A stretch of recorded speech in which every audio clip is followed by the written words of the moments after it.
Welcome back for the 2023 season of the Therapy Dogs Australia podcast. We're kicking this year off with something a little different. Sam has been working on a passion project which has finally come to fruition. Wild at Heart Horses is now the sister company to Therapy Dogs Australia, with an initiative to provide comprehensive training options for therapists who are looking to expand into or further their skills in the field of equine-assisted therapy. It's a good one, you guys. Enjoy. Hello, everybody. Welcome Hi. back to another episode in 2023 with Therapy Dogs Australia. You've got Sam, who's the owner of Therapy Dogs Australia. Hello, and everybody. And myself, Maxine. I'm the social media manager for Therapy Dogs Australia. And we're going to kickstart this new year talking about something to do with animal assisted therapy, but it's actually equine assisted therapy. We're going to discuss Sam's passion project that's now really coming to life, which is pretty exciting. So it's a bit of a new year, new project situation. Yes, very exciting. Do you want to kick us off, Sam? Yes. So we've been being asked by all of our sort of people that contact us and our course students and graduates and things like that. I talk about equine assisted therapy quite a bit in our dog courses as well, because I offer both canine and equine. And sometimes I've got better examples or demonstrations from something that's happened more recently in an equine session. And from those conversations, people have been asking, you know, are you going to offer equine stuff? Are you going to offer equine stuff? And I've been saying, I don't really have time, but, you know, we'll do something, you know, blah, blah, blah. But so, you know, I still don't have time, but we're going to do it anyway. Squeezing it in. Just really sick of hearing everybody ask about it. Okay, fine. Fine, I'll just do it. Fine. Sick of getting peer pressured. So I'm a bit excited because I don't do things unless I think I should do them. And I'm the kind of person that, you know, if I don't feel comfortable talking about something or, you know, talking to other people about things, then I won't do it. So, you know, that's the real reason that I've sort of held off a bit, is because you want to make sure that you are happy with what you're doing and how it's going and all that sort of stuff. And I'm really happy with my horses. I'm really happy with the stuff that I'm doing with my horses, with my clients. And I am super passionate about this sort of little area that I've ended up in, which is working with Brumbies. So we're going to talk a bit more about that today, because I just really like talking about it. And it kind of sets us apart as well from other equine assisted therapy people out there, programs out there, is because we've got to focus on Brumbies especially. That's it. So there's so many options. Like you got and there should be so many options. If you're first off stuff, when you're first entering this industry, you know, dogs are a bit funny and different because we've got to certify the dog and all that sort of stuff. So we've got to train and assess them and make sure that they've got the right temperament and that kind of thing. But once you're a dog handler, you're a team, the professional development's what we need in this industry for us to keep moving forward all the time. So the more organizations and companies that come about that are offering just an insight into what they do. So whether it's a 2-hour workshop or a 2-day workshop, the more that professionals can share what they are doing, then we can go along and support each other, and we can go and learn what other people are doing. You're networking. Like if you're going to go and do an animal assisted therapy professional development, then you're going to make friends, because we're all, you know, people that are obsessed with animals and therapy stuff. So you find your people. You got everything in common. So you know, like the more that we can do that sort of stuff, the better. And the equine industry is quite full. So, you know, there's multiple options that people can do and stuff like that. I'm not looking to do the same thing that we do with Therapy Dogs Australia with the horses. It's going to be a bit different, and it will be a little bit more like professional development style, because I think that that's where that's what people need, is to be able to diversify and really start to generalize their skill set across the animal industry. When you're a clinician, especially, everybody's got their style, like we're all obviously coming from evidence-based frameworks, but everybody's got their style and their niche and things that they do, and the things that really set them on fire, that make them, like, it's got to be your thing, like your client group, your presentation stuff, your evidence-based frameworks that you're working from. It's got to fit you, and there's so many options. So it's really cool to see that there's more coming about in the animal space. There was nothing. Very exciting. And so when you say a bit different from Therapy Dogs Australia, what do you mean, Sam? So this is our little sort of sister company, I think you'd call it. So the equine stuff's going to be under the banner Wild at Heart Horses. We're going to be a little bit of a collection of sort of things. So everything that I do that will be equine training, professional development, or whatever, is going to be under that banner. So Wild at Heart Horses has got its own website now and Instagram. So if you want to see what we're up to, it's wildathearthorses.com.au.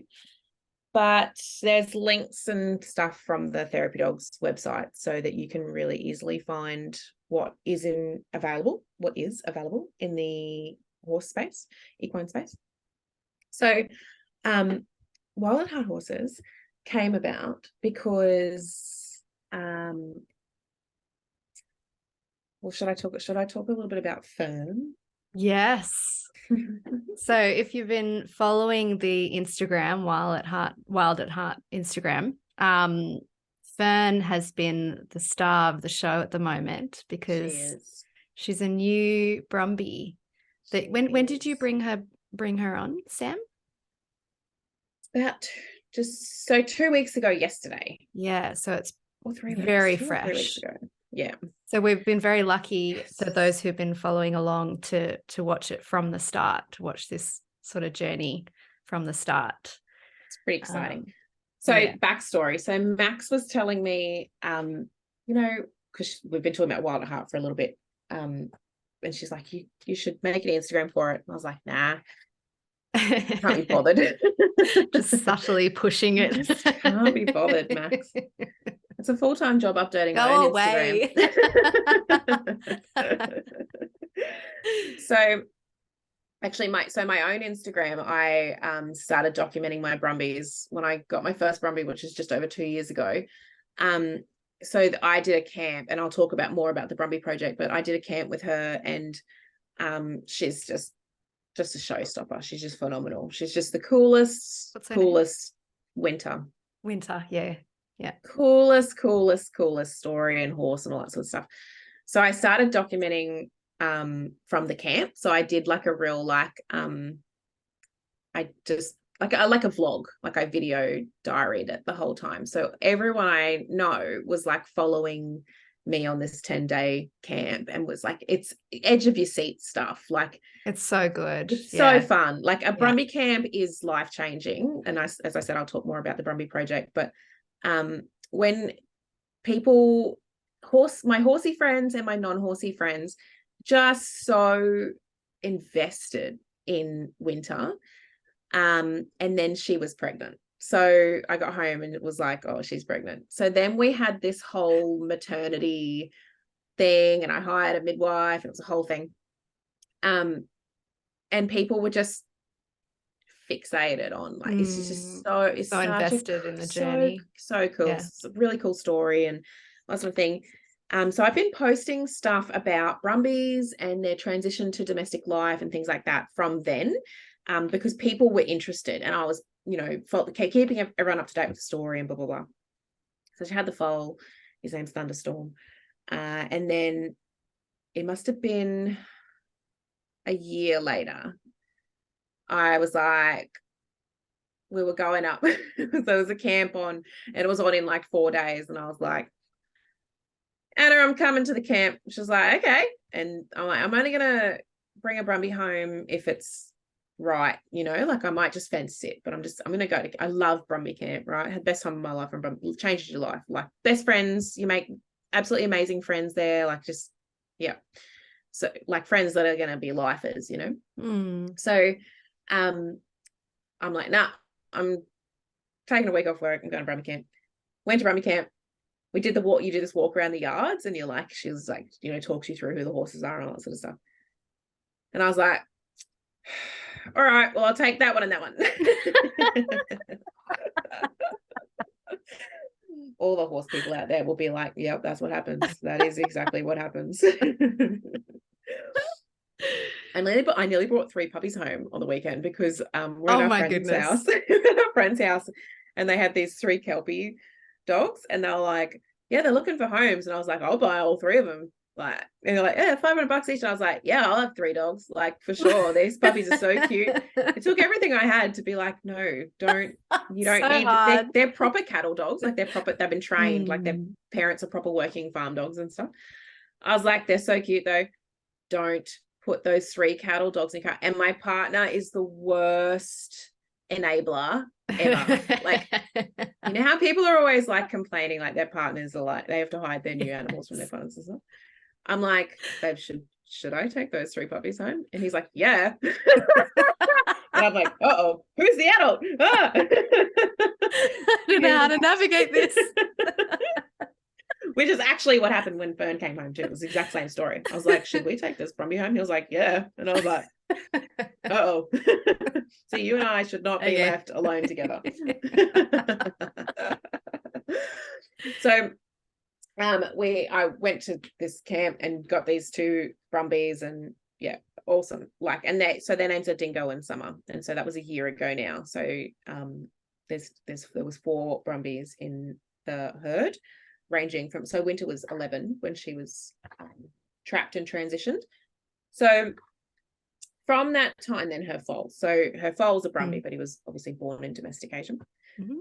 So from that time, I've been, really learning horses, like really learning, which is why I wanted to get a Brumbie. So I just wanted to go back to the beginning and go like, so how, for me to really sort of understand working with horses, riding horses, that sort of stuff, I wanted to go back to the very beginning and go like, so what do they know, and how do you teach it to them so that I could understand like what aids and I was giving the horses, and what I was using to communicate with the horses, like how come that's what they understand, like how come you give those aids, and how come you do XYZ, really breaking it down. Yes, like start me from the beginning.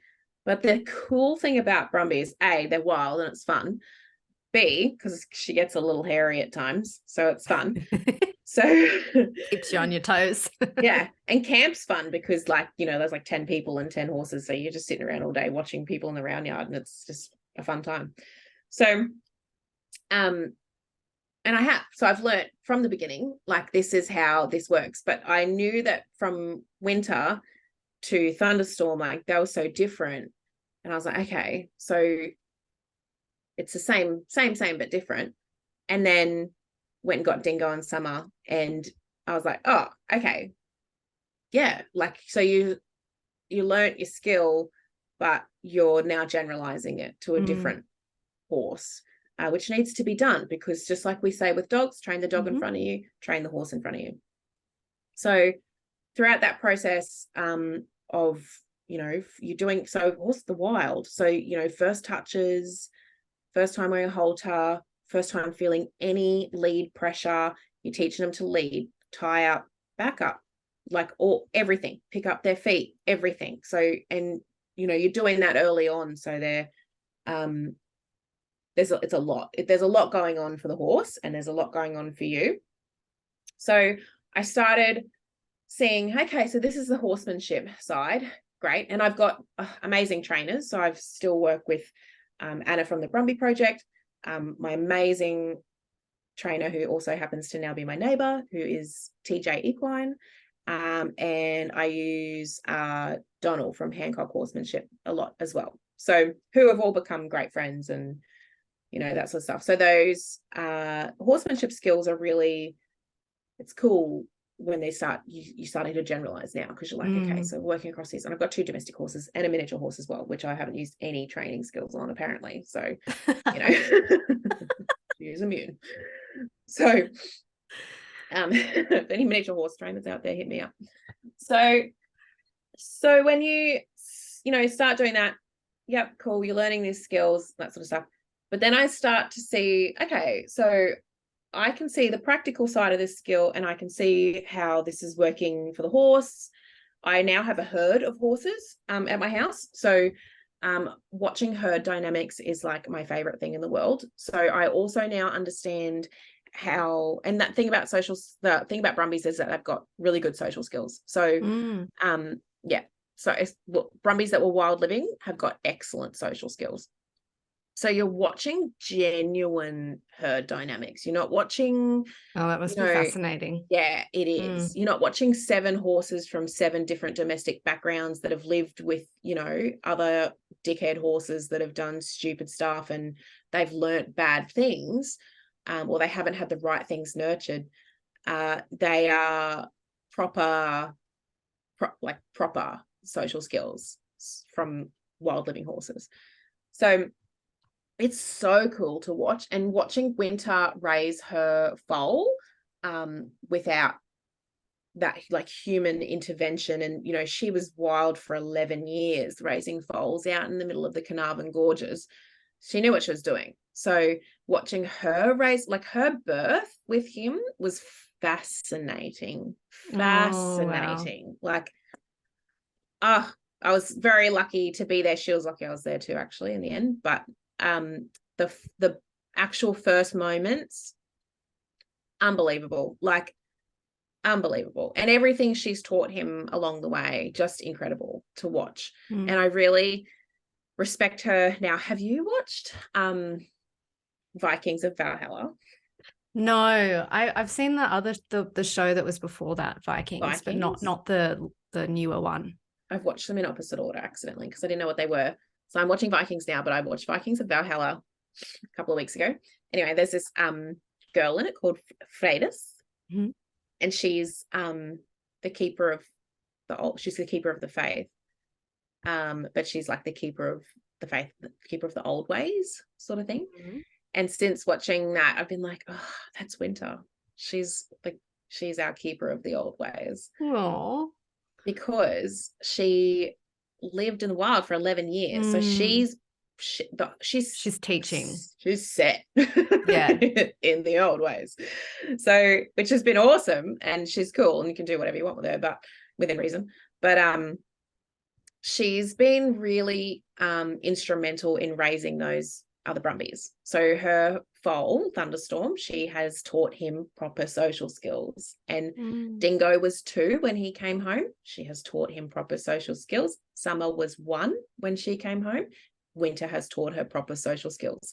So we have she's like the bridge almost. That's what I'm saying. She's the keeper of the old ways. Yeah. I love it. So like she does so much more for me than just be my horse. Like, she's just incredible. Like, she's a little bit small for me. And people are like, oh, you're gonna, you know, like sell her or rehome her or whatever. I'm like, as if she does so much more here than what you think horses are for. Like, she's astounding, absolutely astounding. So watching her dynamics and things like that, it all, you know, started to inform, you know, my horsemanship. And then bringing home wild horses and then learning to gentle them or transition them to domestic life and things like that. All the practical stuff, cool, yeah. But the theory, being a psychologist and already an animal assisted therapist and things like that, and already an educator in the space too, you know, the brain's ticking over all the time of like, oh yeah, so that's why this works. Like, so I've got all these like concepts, you know, psychological concepts that are that we get from, you know, behavior theory and stuff like that, that apply. So I'm like, oh, these all make sense. Like this, yeah, this is all making sense. This is all fitting together. This is all really cool. But that's the framework that I come from my equine-assisted therapy sessions as well. So if anyone doesn't know yet, I'm a psychologist, and I've been working with my dogs I've been doing canine-assisted therapy for about 10 or 11 years now. And I've been doing equine stuff for about 4 or 5 years. So I work primarily with young people, so kids and teens on the autism spectrum, ADHD, other, you know, neurodivergent population, and also depression, anxiety, stuff like that. Primarily ASD. And I primarily use CBT. It's my favorite modality.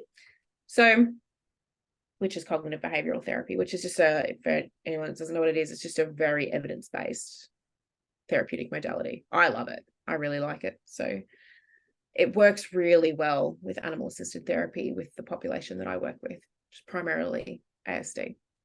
So I then go like, oh, okay, so I can see these concepts that are working, you know, with handling these horses and da-da-da. So then the clients start working with these Brumbies. And so like Winter was first. So Winter was cool because she was in the paddock. She was wild as. When was this? This would have been 2 years ago when I brought her home. Yeah. I was at a different property to this. I had to buy a bigger house because she had a baby. I was like, oh, the family is expanding. We actually don't fit on this property anymore. Thanks for that. So she was in like a different paddock, but my clients would like walk past there and stuff. And it was this really cool, special time of like, obviously she's wild still, even after the camp, like, and she's pregnant, so she's not a therapy horse. But people were just so fixated on her and wanting to help her and wanting her to accept them and things like that. And over time, she did. Like I would let clients stand at the fence, and she would come over to them. Like she would just come over to them and they would pat her and things like that. And I would just be like gobsmacked. Like,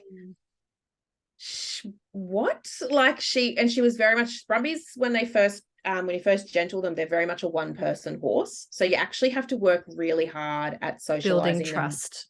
To other people. Yeah, it is not instant. You got to work them up to it. So, which, you know, is a generalization of stuff. And so even that as a concept is like something that a lot of my clients experience and have to work through too. So from the very beginning, like Winter's obsessed with children. Like she loves kids. Oh. It didn't take long before every time I had kids, you know, so I had this other arena like at the sort of back of the property, and her paddock was on the side, so that we'd like walk down this sort of walkway, laneway sort of situation past her paddock. Every time she'd be at the fence, like ready to say hello. Yep. Aww. Yep. And we never fed her, like, you know, I didn't get people to feed her or anything. Like she just would come over for the pats and things like that. How long did that sort of happen? So when you got her about 2 years ago. Was it? It was before she foaled. So I brought her home, I think it was like around about the 20th of August. Oh no, it must have been the end of August. And she foaled down on the 27th of October. Oh, so that was quite soon after you got her that she was really approaching. Yes. Oh my goodness. Really quick. So she was already getting pats at the fence before she foaled down. Wow. So it was within that. It was really quick. And she was heavily pregnant. She got so big. I had to pull the foal out of her because it got stuck. That's how big this foal got. It was ridiculous. I don't know who the stallion was, but it was a unit. But anyway, he's still in the wild. So he's in the Carnarvon Ranges. If anyone wants a really nice big horse, he's out there somewhere. So he throws a nice foal, I'll tell you that right now. I reckon he must have warm blood in him. Like, but judging by this foal's stunning. No. So the trajectory of that was, so she foaled down, she rewilded, So she went foal proud. Like from the moment she got up, so she laid down with the foal for a long time, which was really, it was so beautiful. It was lovely. And then she got up, he got up, and it was on. I was behind the panels. Like I know I was with her every day, touching her belly, listening to her belly, like doing all that stuff. Like a real just sad, obsessed horse person. But anyway, I was obsessed.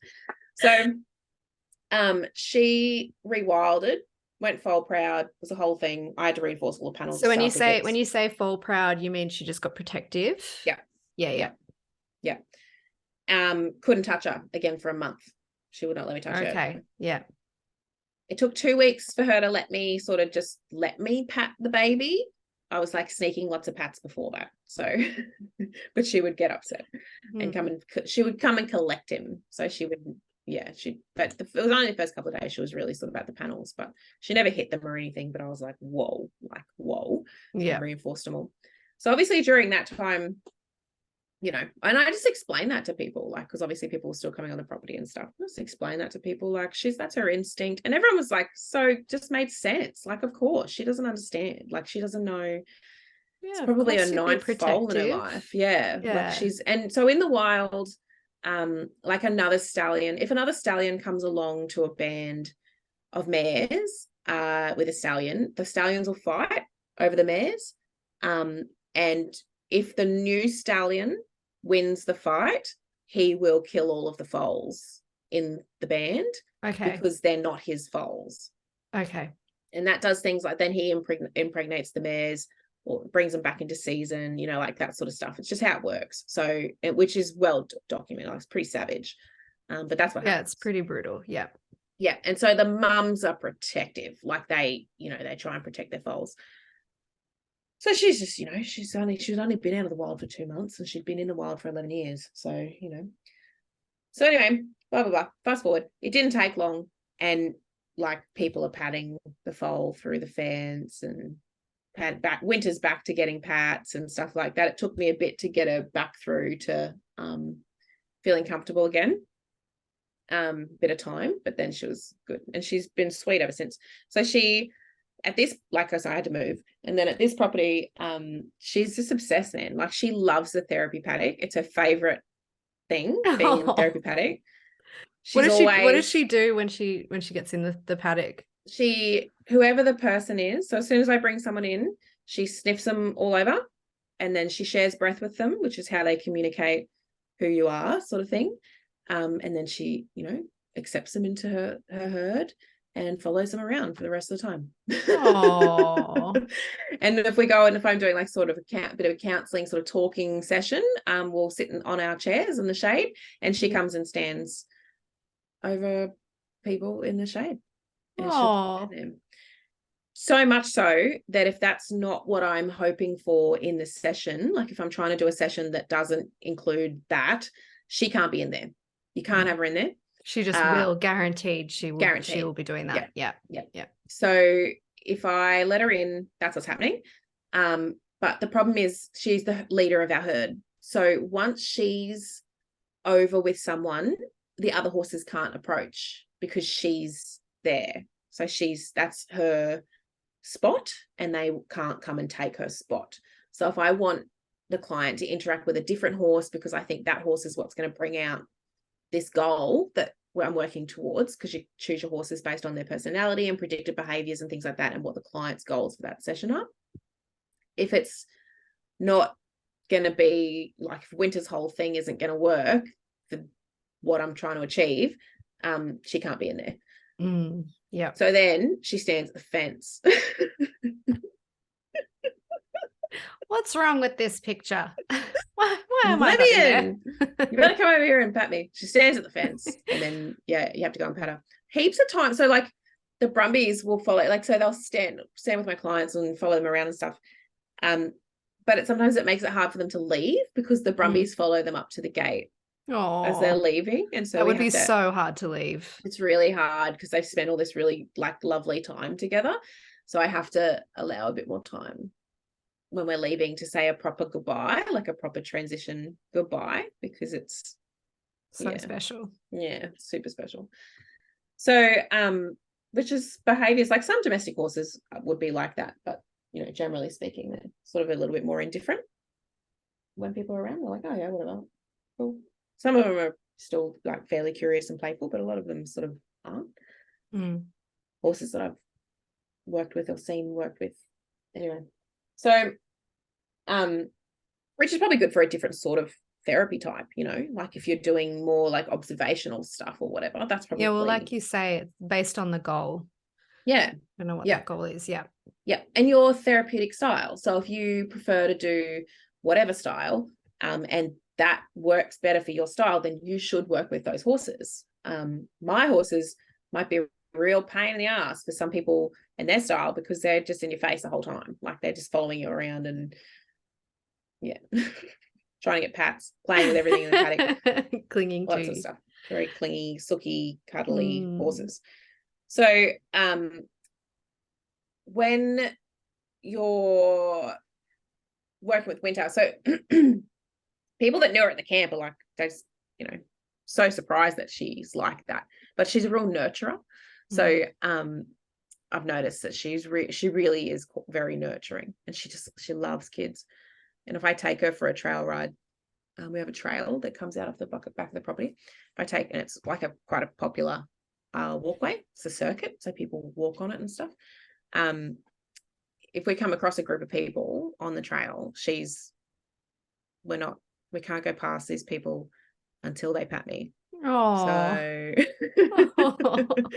those are the normal horses so reinforcing just walking for past. her. Yeah. She's like beelining for groups of families, groups of people, 2 years out of the wild, groups of people, and they're just losing their minds because she's so pretty. She's beautiful grey, flea-bitten grey. She's so pretty, and she's walking straight over to them, and she's like muzzling into them and all this sort of nonsense. Anyone. So it doesn't have to, it can be a group of family, it can be someone on their own, it can be someone running past, it can be people with disabilities that are moving differently and making different noises. She's straight over there. Hello. Someone with a dog. She doesn't care. She likes dogs. So she's straight over. Dog's freaking out. Some horse is coming to get it. Dog be freaking out. She's like, hello, human. I can see your dog's upset. Can I have a pat? It's constant. But I just let her do it because she's a therapy horse. So yeah, she's an initiator. Like what you were talking about. Yeah, with dogs. Yeah. Exactly. It's exactly. Well, it's hard to get an initiator. So if you've got an initiator, you want to reinforce that naturally occurring personality trait. Even though like your more sort of traditional horse training might be like, well, why is she deciding where you're going? With Winter, I'm a bit more of a co-pilot with Winter. I'm a bit more of a co-pilot sort of situation. We sort of work together on things. Which was what works best for her, being that she was the lead mare of her band as well. So lead mare, wild for 11 years. So, we adjusted a few things to be able to get as far as we are, which is pretty far. She's pretty amazing. So she sounds amazing. Yeah, we co-pilot. And like I said, she's worth so much more to me than a ridden horse. Like that was just a bonus. When we found out how old she was from the wild, we were like, oh, she might not be able to be a ridden horse, because they get to a certain age and it's not really possible because they're set in their ways, So do you think that cool. Her background as a wild horse, a Brumbie, has given her, I mean, this is an obvious yes, but given her some really beautiful skills and intuition that maybe a horse that was born domesticated wouldn't have? Like, so what I don't know is, so are Brumbies better? So they're not genetically different to domestic horses. So they're just domestic horses that got wild however long ago, and they've just been wild living. What I think it is more so is that they are a blank slate. So when you get a domestic horse that's like 12 years old, horses aren't like dogs. That horse has probably had 5 or 6 owners.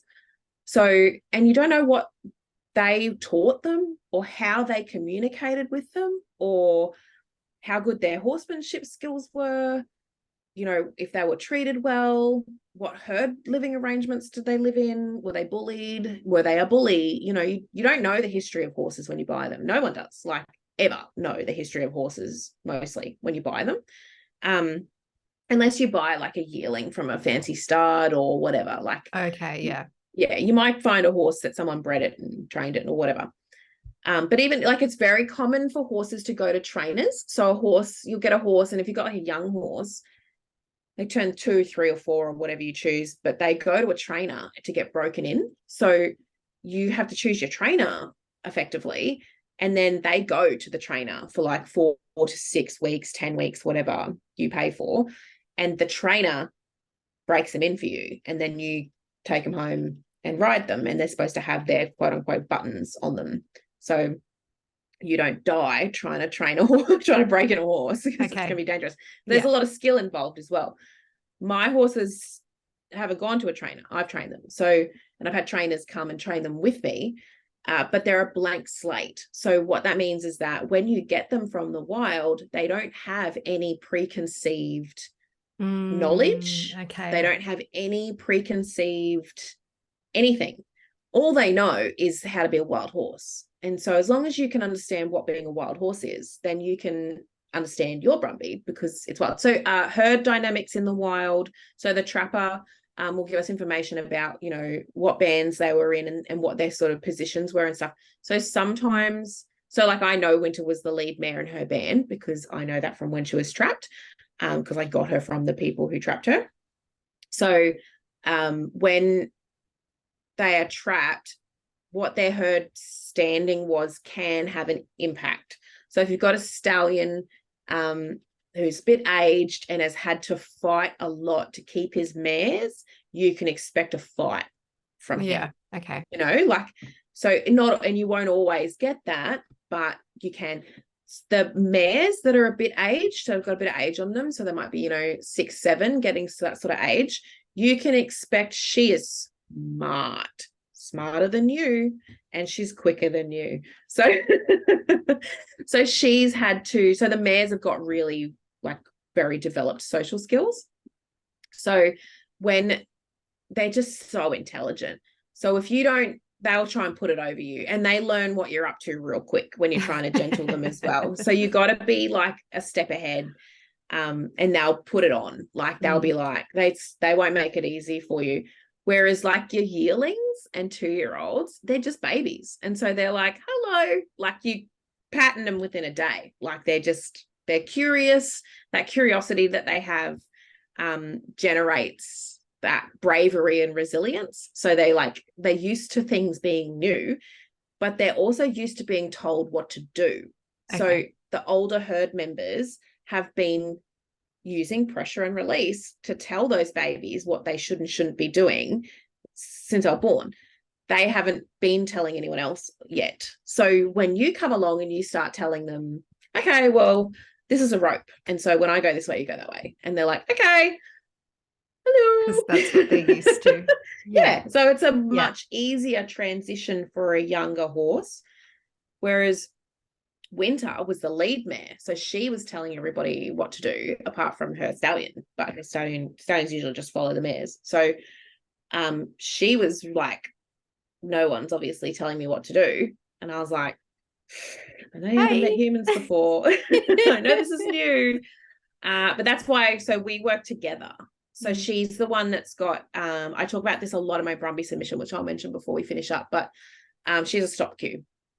So whenever she's overwhelmed, it's too much, she waves her foot. It's a stop cue, and it just means she needs a break. And so she gets a break. It's just things like that. And we work off of a trade agreement all the time, because there's going to be something in it for her, and then there's something in it for me. And she looks after me. Like, she's, you know, she fires up from time to time. But she absolutely looks after me. Like, she's very, very, there's a lot of trust. And that's what you'll have with a Brumbie. You get lots of trust, especially if you gentle them from the start. So yeah, there's those herd dynamics can definitely make an impact. But I think the most important thing is how they're transitioned. So how are they transitioned from being wild living to being domestic living? The biggest problem that I can foresee is that people will accidentally shut them down. So shutting them down, learned helplessness, just teaching them that you're in control completely and they've got no choices and things like that. That is not the way to train any animal. So if they get shut down, that's what the problem with a lot of domestic horses is. So that's why I think we aren't getting things like initiation and stuff like that out of domestic horses, is because they are quite shut down. When, yeah, like it's just a typical riding horse, that's pretty easy to end up with a fairly shut down horse in just a typical riding horse. Or they've either been shut down. Shutting them down can happen from like things like inconsistent handling, and things like force. So like some breakers and stuff, like they'll do things like to get them used to weight in the saddle before they get on, they'll tie bags of heavy stuff like sand or whatever to them and then just let them buck and then just let them stand in the round yard for ages to get used to the weight. But it's things like that where there's no release in the pressure. So it's just hard to communicate to the horse when they've done the right thing. Is that kind of nothing flooding for dogs? Yeah. And it works. Like it works. It's just an old cowboy way of sort of doing stuff. If anyone's listening to this and they do that sort of stuff, it's, I know that it works, but in terms of the horse moving forward. So what we talk about heaps at Therapy Dogs Australia is making sure that we don't train the personalities out of our dogs. And I think that largely that's what's happened with horses, is that they've had their personalities trained out of them, which if you're trying to train a safe riding mount, probably not that bad of an idea, honestly. Like, it's probably not that bad of Winter has so many ideas. And she has so much personality. And I have to account for that. Yeah, and you couldn't just pop anyone on her and... No, absolutely not. She's not ready for another rider yet. She's lead lined one kid around, which was fine, but she's not ready for another rider yet. I've learned that the hard way. Anyway, so it's horses for courses. So I'm not here to comment on what everyone else does with their own horses that are for their own purposes. I'm just talking about what I do with these horses. For animal assisted. Yes. Yeah. Equine-assisted therapy. Groundwork. So I only do groundwork. So I'm not doing ridden work with these horses. So it's different. So if someone else has got to, get a horse ready for like unbalanced, inexperienced riders, I don't know what you should do to prepare that horse. I have no idea. I'm not a horse trainer. So I don't do ridden stuff. I can hardly ride to save my own life. So that's not my area. So my area is the ground stuff. So when you're preparing these horses for animal assisted, equine assisted therapy, groundwork settings, the personality is so important. Like it's really important that that horse is an individual, because those personality traits, that's what you're going to be trying to find in your client. So you either want the personality traits to be aligned or misaligned, because that's the easiest way to see them, is if they're aligned or misaligned, because then they're related somehow. So like the same or opposite personality trait. So for example, Thunderstorm, who's 2 now, 2 and a bit. And oh my goodness, if a horse had ADHD, it would be him. Really? He's such a pain. He's a pest. He's a pest. He's just a pest to everyone. Like he has to be constantly stimulated. So if anyone else has got an ADHD brain, that's seeking for stimulation all the time. And his attention span is like 2.5 seconds maximum. So whenever I get anyone to do anything with him, like I really like putting my ADHD kids with him. The ones that they don't have that insight yet around, their attention span and seeking stimulation, impulsivity and stuff like that. So they're just in trouble all the time, but they can't understand why they're in trouble all the time, because they're not doing frustrating stage. so frustrating. And Yeah. I mean, really, they're not actually doing anything wrong. They're just doing things that don't fit for that setting right now. And for whatever reason, the person who's in charge of that setting doesn't have the capacity or want or know how or whatever to change the environment to make it more productive environment for that specific kid. So whatever. So anyway, I'll put an ADHD kid with Thunderstorm, and it is so funny. They're like, just stand still. You need to concentrate on what you're doing. What are you doing? You just stand still. Oh my goodness. You just need to focus for 5 seconds. Like, it's so funny. They're verbalizing all this stuff. And it's really cool. And how I would then help them to guide them to process and reflect on that would be depending on the individual child. So it might be the case that you're like, was that a bit frustrating? Was it? Like, because maybe they're causing a lot of frustration in so some of my kids are not, like, they know they're ADHD, but they just think, too bad, everyone. Like, yeah. I'm just going to keep doing whatever I feel like doing at the moment, because it's actually hard to regulate yourself and blah, blah, blah, blah, blah. So then, I might be helping them understand what other people's experience of them is, like, you got frustrated pretty quickly with Thunderstorm, like, can you see how people can sometimes get frustrated? Wouldn't it have been nice if you could at least try and stand still for longer than 3 seconds, or I put them, they put them with another horse that's got a slower engine speed, and they're like, oh, this is nice. Little bit dingo. Oh, so things like that. So like, if my horses were primarily for myself and ridden career stuff or whatever, you'd probably want to train that out of him pretty quick.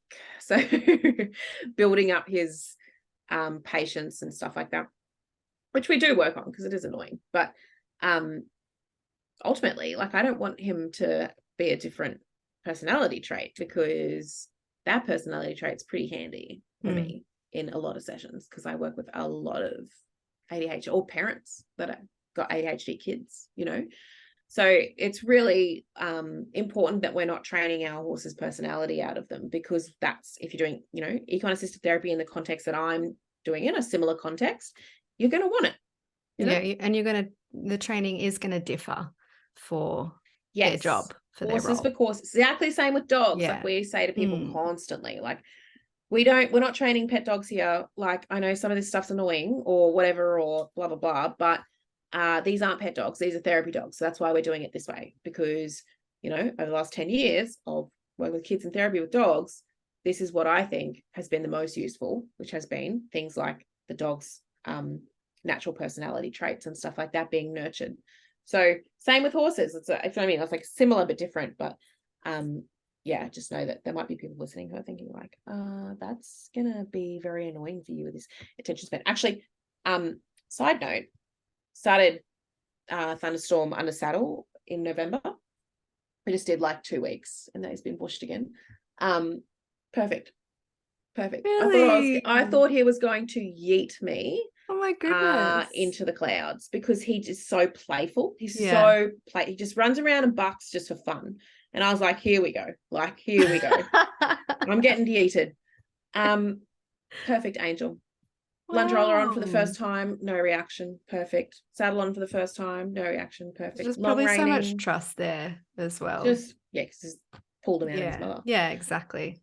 But absolutely, like, so he did, I think, about 5 or 6 rides or something like that, 6 or 7 rides or something like that. You just do them really short because they're still growing, So we're chasing the big hoof ball around the arena, like big soccer hoops. Yes. Soccer ball. Oh, I love chasing watching the big ball around the arena. Doing, like, guys getting ponied. You get getting ponied along by another horse and things like that. Took him out on 2 trails. Short little trail rides, things like that. I took him out for a little trail ride with his mum. Oh, that's cute. We rode them both out. It's really cute. yeah, legend, absolute legend. And actually, the reason I chose to start him, because I got 2 2-year-olds, chose him to start with, is because I think he was looking for something to do. Yeah. Like, and I think A he was new getting thing to himself in learn. trouble. And yeah, hassling everybody else in the paddock, trying to get him to play with him all the time. You know, he's got a new scratch on him every day from someone telling him that I don't want to play anymore. So, and he lives with another 2-year-old and a 3-year-old. Like, they play with him a lot. And he's still gets to that point. Yeah. Yeah. He needs to be busy. So, and I like, honestly, after that couple of weeks, he's matured. I put him in with Fern. He's the first horse I put him in with Fern, and he has matured so much. Very proud of him. He's a good little boy. Still himself. We've still got little thunderstorm temperament and personality. But he's a good little boy to have around. But he's durable for Fern, who's brand new. Brand new. Yeah. Mm. So on to Fern. So these 4 Brumbies that I've already got, it's just amazing, right? Just beautiful to work with. Just so cool. So these horses are amazing. I think I've transitioned them correctly using the horsemanship that I've learned, but also the psychology behind why those horsemanship techniques work, and also the psychology behind transitioning and how that can be stressful, and things like that. So, you know, understanding things like graded exposure, you know, dealing with anxiety, stuff like that, socialization, desensitization, that sort of stuff. So now I've got these beautiful Brumbies, right? Oh. So they're cool. Love them heaps. And I hang out at Brumby camp all the time. So I hang around the Brumby project constantly. So I don't get invited anymore. I just show up. So I'm hanging around the Brumby camp. They had a come and try camp a couple of weeks ago. Maybe it's 3 weeks ago now.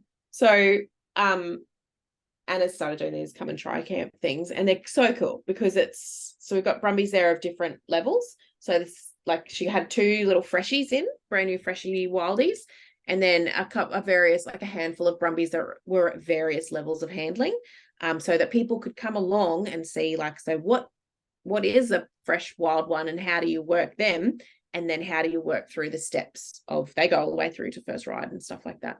So all the handling, tying up, floating, all that sort of stuff. So really, really cool.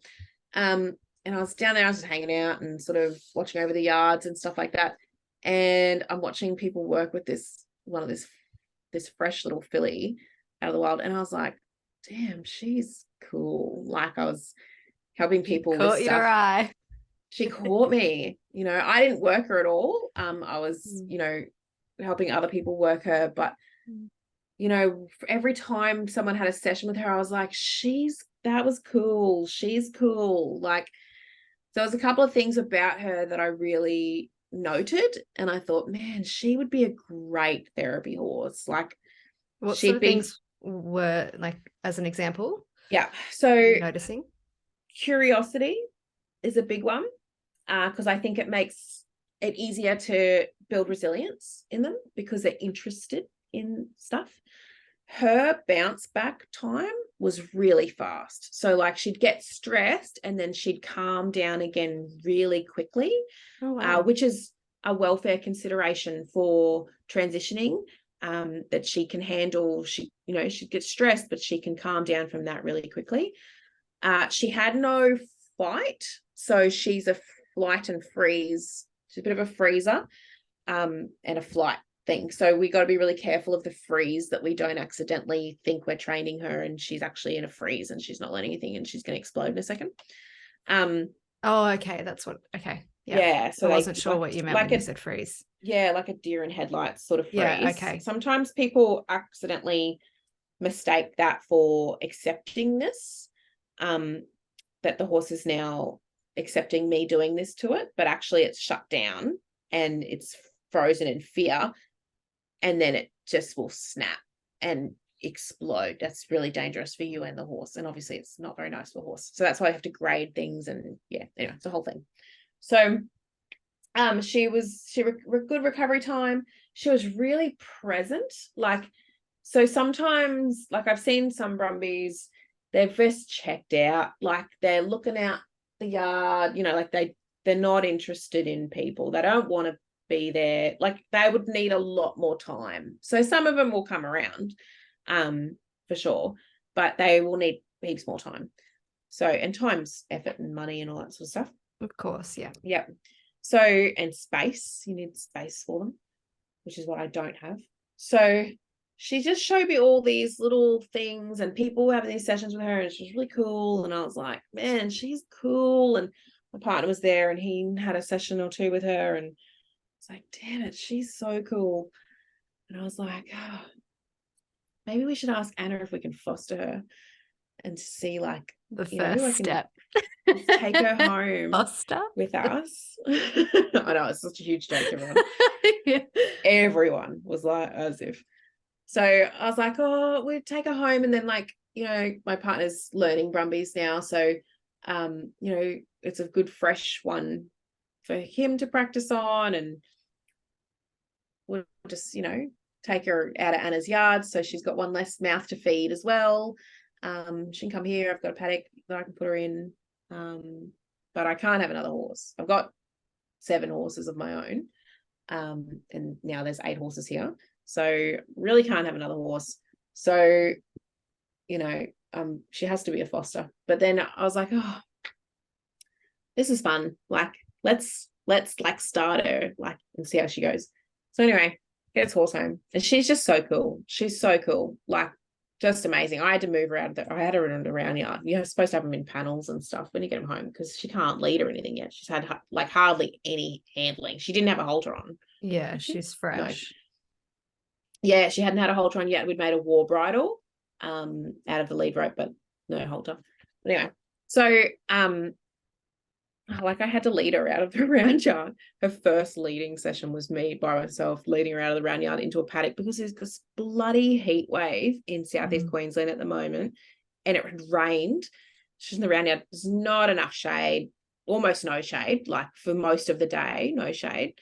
And the sand and rubber around the round yard, it was like a sauna. And I was like, she's no, too hot. She can't stay here. Like, no.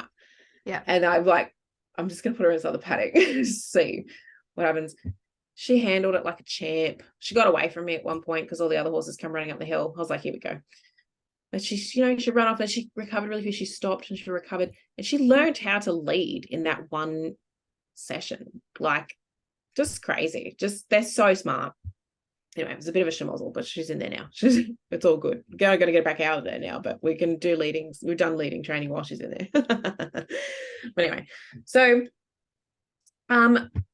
actually, while she's still in the round yard, so from the get-go, like all my clients that I see that are equine therapy clients, they know the horses are Brumbies and all that sort of thing. And they're like, who's that? I'm like, well, that's Fern. She's new Brumbie. She's foster Brumbie. And they're like, I want to pat her. Yeah. And I'm like, exciting. We can try. So for context, I've been, so for the last 2 years, I've been not only handling my Brumbie, but I've been handling Brumbies. So I'm not new to Brumbies in any case. I've got 4 Brumbies of my own, but I've been doing a lot of stuff with a lot of Brumbies and, helping other people do stuff with their Brumbies and stuff as well. So I'm not saying that this is a good idea for everybody, but I'd well and truly, I'd already done about 3 or 4 sessions with her since getting her home. So I let this client of mine into the round yard, and we did the approach and retreat little dance that you do when you're trying to pat a wild horse, and she got to pat her, and it was very special. Big deal. Oh, very, very special. Since then, I think she's done another 3 or 4 client interactions. Every client that I've had, these are kids, every client that I've had. So, and the other ones have been in the big paddock. So she's in like a 2-acre paddock now. So, which that's why you shouldn't really put them in there, because it's really hard to catch a wild horse in a 2-acre paddock. It's not made out of panels. It's like just normal fencing. So, but every kid has been able to pat her, get up to her and pat her, and she has just been phenomenal. Like, it's not easy to get in and pat her. Like, she doesn't, she'll just walk off. She doesn't run off now. She hasn't run off on any of my kids, I think because she can just walk off. Like, we're not faster than her. And we don't chase her when she walks off, because then she'll run off. So anyway, we've had this really cool moments and these really cool session learnings about things like the rest and digest versus fight, flight, freeze stuff.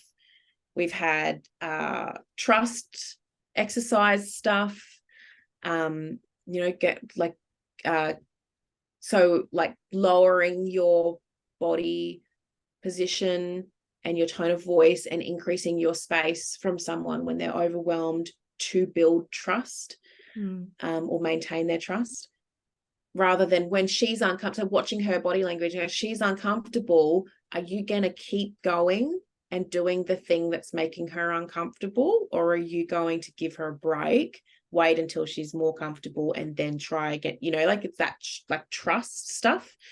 And things like, what do we do? Like graded exposure stuff. And that also had a message about making an effort, like Fern would like to just do what's easy, which is to just keep taking a step or two away from you every time you look like you're going to approach. But she's not going to learn anything she's going to stay just as wild and scared forever if she does that. She's not actually that scared. Like, she's had heaps of pats. Do you know what I mean? Like, she's not actually that scared. So really cool messages and things around graded exposure, but also expectations of Fern, just like we should have expectations of ourselves as well. Are we going to stay in this place where we are at the moment, or are we going to challenge ourselves and gradually work towards being able to do more, making our world bigger, those kinds of things. When you get a Brumbie, there's heaps of husbandry. They need heaps of husbandry. So things that you don't think of, like, so rain scald, or like all this heat that we've had. Like, I had to get in and brush her, give her a proper brush all over on Saturday morning, because the horses are covered in sweat. Like, they're covered in salty sweat. It's making their coats like not matted, but like, how they get like stiff. Yeah. And now we're sweating underneath that. So we've got, our skin is now going to get bacteria, basically. Well, it can. It's just staying moist. Yes. Yep. Yeah. Yeah. So the horses are all getting either hosed or brushed or whatever. Yeah. To try and stop that from happening, because this time last year we had rain scald, which we couldn't avoid, and it was a nightmare. A husbandry nightmare. I almost had to quit my job so I could be a full-time horse washer. Ridiculous. But anyway, so this year we've got sweat, so I'm trying to keep everybody brushed or hosed or whatever. So anyway, things like that, like for their husbandry, you've got to worm them. Like, you have to worm them. They're full of worms. You won't put any condition on them until you worm them. They're full of worms. She's probably pregnant as well. She's from the wild, so she's probably pregnant. So when you get them home, you do actually have to, as much as, the idea of wild horses is lovely and all that sort of stuff, they're not well. So, feet, worms, skin, all that sort of stuff needs to be done. We want to get it done fairly quickly, getting them eating and all that sort of stuff. So, even if we're talking about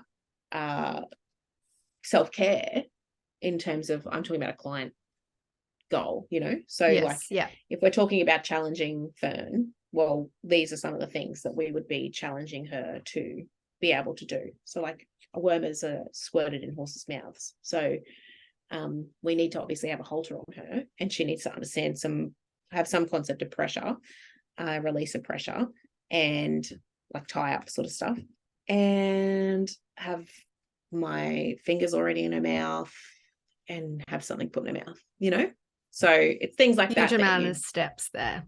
Heaps of steps. Yeah. But the motivation is that she's full of worms, which is really bad for her, but she doesn't know that. So she doesn't know she's full of worms. She doesn't know why we're doing all this stuff to her. She's just like, stop it. Whereas, so some teenagers are like that too, or teenagers. Exactly. Yeah, they don't know why we're like, brush your hair, brush your teeth, go to school. Like, you know, they don't know, clean your room, that sort of stuff. They don't know why we are making them do that stuff. They don't know that it's because when they're adults, they actually need to just have those two basic independent skills. They don't know that. So do you find yourself incorporating those actual activities when there's a client? Okay, Yes. yeah. So there are so many things that you can do with a brand new Brumbie. Yes. I wouldn't worm a brand new Brumbie with a client, because that can take a long time unless I've fully prepared the Brumbie, because there's a fair bit of preparation that goes into it. So, you know, I wouldn't want to you know, that's someone's session, so we don't want to have a whole session taken up with like a worming situation. But like something that I've already wormed and I know how it's going to go, like Winter's down to like a minute and a half or something, 2 minutes maybe for her worming. I know I'm going to get it in 2 minutes because I've done it heaps of times. I know I'm going to get it in that. It used to take me 15 minutes, 25 minutes, but now it's 2 minutes. Things like that. So, you know, like those kinds of things. But I do absolutely incorporate husbandry into especially like nurturing stuff. So Dingo's got mud fever. I've got a dam and he likes to go in there. He's got some kind of rank mud fevery scab thing on his leg, on his back legs at the moment, which is fine. It's just a skin thing. You just got to clean it and put stuff on it. But the kids, depending on the client, what the goals are, blah, blah, blah, can find that really fulfilling, like to be able to care for them and things like that. Those kinds of things are the sorts of things that I tend to choose, because they're not, that's not traumatizing. So I don't want to involve a client in something with a horse that can potentially be quite upsetting, like a big injury or something like that. Something that the horse might not be okay from. You know, I wouldn't expose clients to that sort of stuff. But those like everyday husbandry things, like I've got kids that really struggle with self-care, and you know, I've had them wash horses and stuff before so that they can really understand like why we're washing this horse, and feels good to look after them and all that sort of stuff. And you know, actually feels good to look after yourself too. We just start to make those sorts of connections, you know. It's really beautiful how you can have a horse, a Brumbie, for 2 weeks and still just in those 2 weeks be able to incorporate clients with certain goals. Big time. Yeah, it's really lovely. Like, you know, I think when I hear about when you first started talking about Brumbies with me, there's such a general sort of narrative where, oh, well, then it would take a long time to get them to the stage where, you know, you can touch that, like just with my very limited knowledge, but it's just really beautiful how you can take them through all those stages and incorporate it into equine-assisted therapy. And some do need a lot of time. Like some of them need to be let down in paddocks, so they need to be left, you know, like they need to, like they just, lots of Brumbies rewild when you take them home. If you don't work with them regularly, they will rewild. So, you know, if I just left Fern out there and didn't do anything with her for 2 weeks, then it would be a lot harder for me to catch her, whereas like I can catch her now and put a halter in the paddock. But if I left it for 2 weeks, it would be much more difficult. They do rewild pretty quickly. So you do have to put a fair bit of time and effort into them. If you're getting one that's unhandled, you do. I can leave Winter for 6 weeks and go and catch her. Like she doesn't, you know, all those other Brumbies, they're fine. Once you've got your strong foundations, you know. But it is beautiful that you can still find a way to incorporate it into appropriately into sessions with clients. So I spoke to Anna. Stage. I spoke to Anna. I was like, I think this fostering program is going to work out really well for me. Like, this is great. Like, you know, so especially because I spend so much time around there anyway. If I, you know, we want to find Fern a home. I want to find her a therapy home. I think she's going to be a fantastic therapy pony. She's already a fantastic therapy pony, but I think she's going to continue to grow into a really, really cool therapy pony. But those traits that I mentioned earlier about why I chose her, that she has those traits, you know, like I really like that stuff about her. And I think she's got really cool potential. I'm happy to train her up and see how she goes. She can go to a non-therapy home if that's going to be a good home for her. But I think that she would make a really, really cool addition to someone's therapy team. You know, I want people to be able to work with Brumbies the same way I'm working with them, because it's pretty special. It's pretty special. And they can be super versatile. Like I ride my horses as well, my Brumbies as well. So I expect, and I'm like, man, I like this because I can't have any more horses. I can't keep another horse, you know, like I've just got too many horses already. So does every horse person. If you guys feel attacked out there, I see you. So and I want to, you know, like I wanted to keep her because she's really cool. I think she's really special. But if I keep her, I should rehome another one of my horses, and I'm not in a position where I want to do that. So, you know, I love them. Even I got two oldies. I got two 24-year-olds. So, you know, I'm not going to keep Fern.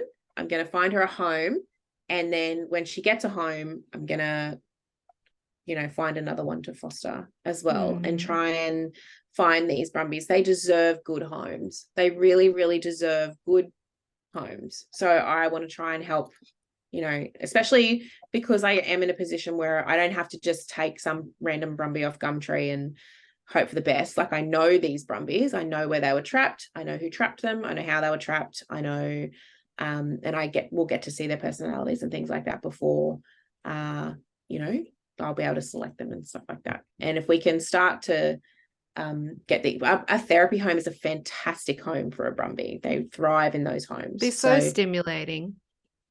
So cool. It's such a cool, they love it. Like they're at liberty most of the time, you know, or they're just doing like stuff that's easy for horses, or getting looked after, like getting pampered and groomed and stuff, you know, like it's a great outcome for a horse to be in a therapy home, groundwork therapy home. So if you want to know more about the Brumbies, my Brumbies in particular, and that sort of stuff, on the Wild at Heart Horses website, or on our Therapy Dogs website, if you go to courses and see the Equine-Assisted tab, it's on both websites now, so you can find it easily. There's a link to the submission that I made to the Animal Therapies Limited Advisory Board, Animal Assisted Services, whatever, Advisory Board, asking them to amend, change, whatever, their code of conduct, which does state not to work with wild caught domesticated horses. At this point where we're recording, the conference is in 2 weeks. I think we'll find out then what's happening with that. So if you're interested, then you can go and look at that. So that submission I put into a webinar. So we'll talk through the whole thing about what the case of Brumbies is in this country. So I go through, you know, what happens to Brumbies in this country, which they're not great outcomes.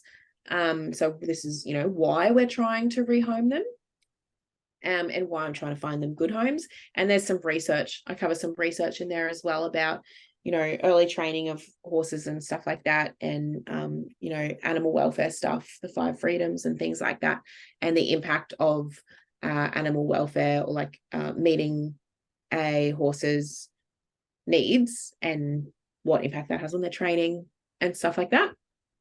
So if you're interested in that kind of thing, you can jump on, that's free. So you can jump on there and have a look at that. If you're interested in the Brumbie Project, so the Brumbie Project is in, I think it's the Sunshine Coast. See a Gympie. I think it's the Sunshine Coast. So it's up our way in Queensland. Amamore is the suburb, if you want to type that into your maps. But thebrumbyproject.com.au, I think. Jump on their Instagram, jump on their website. If you want to start your own Brumbie, have a look on there. Those camps are life-changing. You will not regret it. So they've got 10-day camps, but they've also got introductory camps as well, where you can go and do like 3 or 4 days or something and, you know, see what it's like to handle a wild horse, and see what the process is and all those sorts of things. It's very challenging, but very, very rewarding. Super cool thing to do. So there's the Brumbie project. Then we've got, so the Wild at Heart Horses website. We are going to have webinars on there. They're not on there yet because I have not edited them and recorded them, but I will. But there'll be an introductory webinar on there as well, which will be a more generalized equine-assisted therapy content. It's not all Brumbie if you're not interested in Brumbies. There's like general stuff in there. But there's also, we are putting on our first face-to-face equine-assisted therapy training workshop. Which is very exciting. It's very exciting. So I'm in Upper Caboolture, so it'll be here. We will be working with Brumbies, my Brumbies that are already handled. We might have Fern here as well. She'll be handled by then. It's the 29th and 30th of April and the 1st of May. So that's Labor Day in Queensland. So it's a long weekend in Queensland. We will be covering, so primarily counsellors, psychologists, social workers, whatever, people that are using CBT, because that's my favourite modality. So we're primarily going to be doing CBT stuff, incorporating horses into CBT and things like that. However, if you're from a different discipline or you use a different modality, you're welcome to come along, as long as you're happy to explain your discipline and modality to me at the beginning, and then I'll help you incorporate equines into your modality and your discipline and within your scope of practice. That's the way that animal therapies work, is that you're already working underneath your framework. So your existing scope of practice, that's what you're working under. You're already using your evidence-based therapies and things like that. And then we are going to incorporate horses into those wherever possible. Also, we'll talk about things like client selection and stuff like that, because we don't want to be working with clients with horses if there's no reason to. That's a bit of an ethical dilemma. So we want to make sure that we're not trying to do stuff like that when it's not necessary.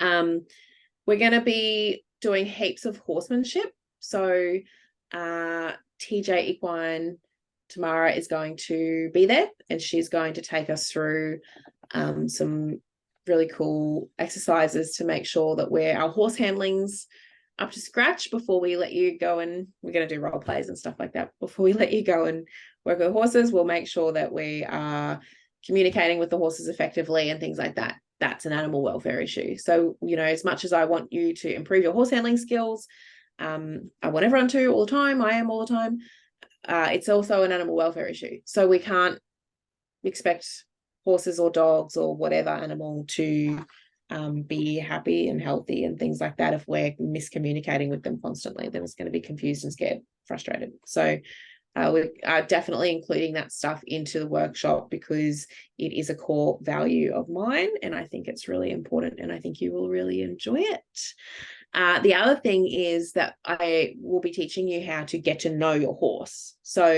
we're going to be doing some of that. Interesting. It's cool. Yeah, really cool. There's a couple of ways that we can guide. You know, people talk about connection and all that sort of stuff, but I'll be more of a guided sort of process of understanding that sort of stuff. It's not going to be like a therapy retreat for yourself. You might really, really enjoy it, but it's not like one of those horse retreat things that's supposed to be a therapy retreat. We're not doing that. We're learning some skills. So, but to do that, I'll need you to learn a little bit about the horses and how to learn about horses and stuff like that. And you can do as much self-discovery along the way as you want to, but it's not mandatory. So it may happen if you are into that sort of stuff, that's fine. I'm into that stuff too, but it's not mandatory. It's not a requirement. You can also just come and learn the skills. That's totally fine. So that's coming up. What month are we in? February. So you can purchase that workshop through the Therapy Dogs Australia Equine-Assisted tab. Yes. Is that correct? Yes. So Yeah, you can there's find all the links information, everywhere. that you need on Wild at Horses.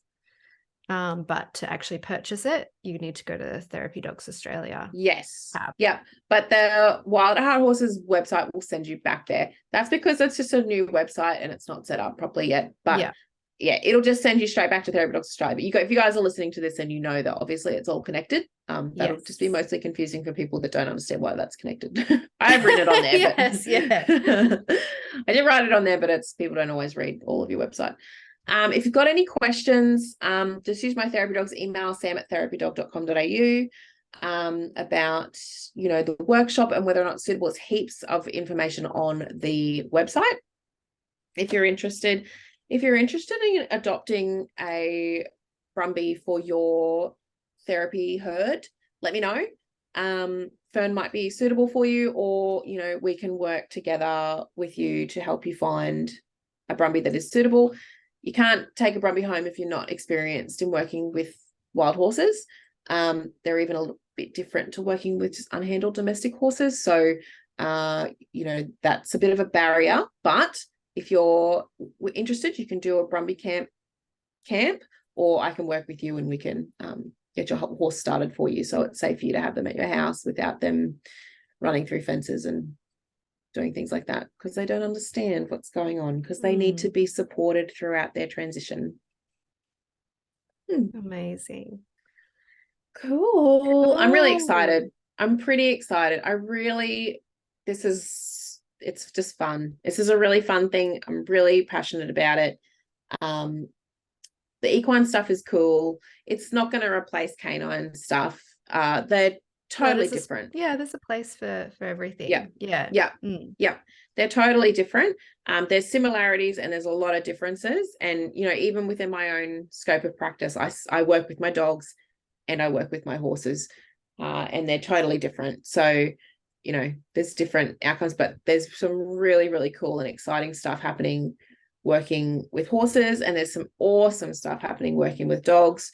So if you're just interested in learning about working with horses and stuff, don't have a herd of horses, you're not particularly interested in doing it for yourself, you're welcome to come to the workshop. It's fun. It's really fun.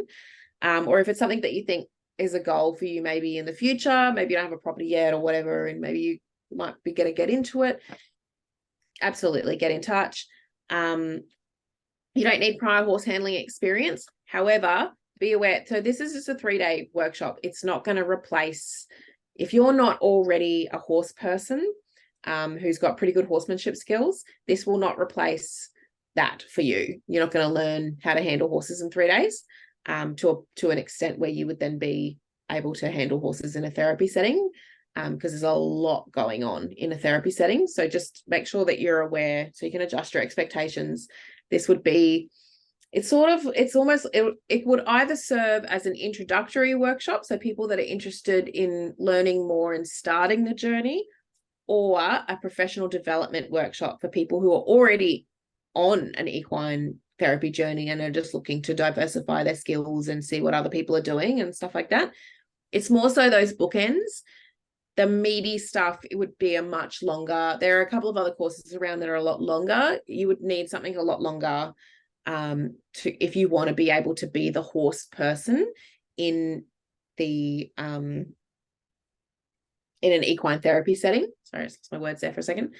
But if you were going to work with someone else who is a horse person, then you could start. This would probably give you, and you already got a really solid foundational knowledge in your scope of practice, so a CBT or whatever it is that you're doing, then this would give you enough to be able to start designing interventions and session plans and stuff like that, whilst working with an equine specialist in your team. Does that make sense, Max? Mm-hmm. It does. Yeah. Okay. Yeah. Cool.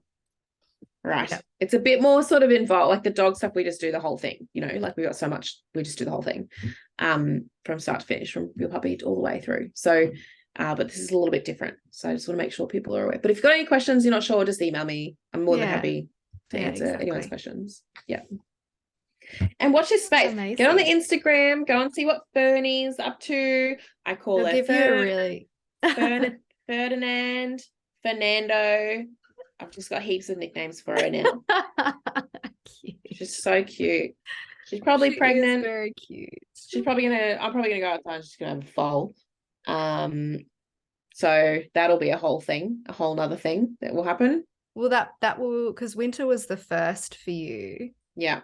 Yeah, and that was a huge night. Massive. So that happens again. Yeah, how excited I am about that. So, we'll just see what happens. But, if you're going to get a filly out of the wild, it's probably pregnant. Filly or a mare out of the wild, it's probably pregnant. But, that's okay. They make beautiful little babies as long as everybody's happy and healthy. Usually they are. So as long as everyone's happy and healthy. But it's another you're on the clock because you need to get that mare handled before she goes into labour, just in case it doesn't go to plan and you got to get in there and help, which I did have to do with Winter. So she went foal proud after that, which was annoying and inconvenient. But luckily it didn't. At least, it was after. Yeah, thunderstorm was fine. But yeah, get them as handled as possible. Lots of work to do. Amazing, Sam. So exciting for this year. Yay. A lot of exciting things. We have so much more to talk to you guys about, but we'll leave it at that for now. For Wild at Heart horses. So consider yourselves informed when you start seeing that name popping up. And follow the Instagram too. Follow the Insta so you can see Ferdinand, and we'll see you soon. Let us know what you want in terms of content as well. So if there's something that you're really particularly interested in learning about, let me know. Thanks, I Sam. hope to make it. Thanks, Max. Thanks for listening to the podcast. If you're interested in studying with Therapy Dogs Australia or you have a few more questions before deciding, please get in touch with us by emailing courses@therapydog.com.au or visiting our website at www.therapydog.com.au for more information and FAQs.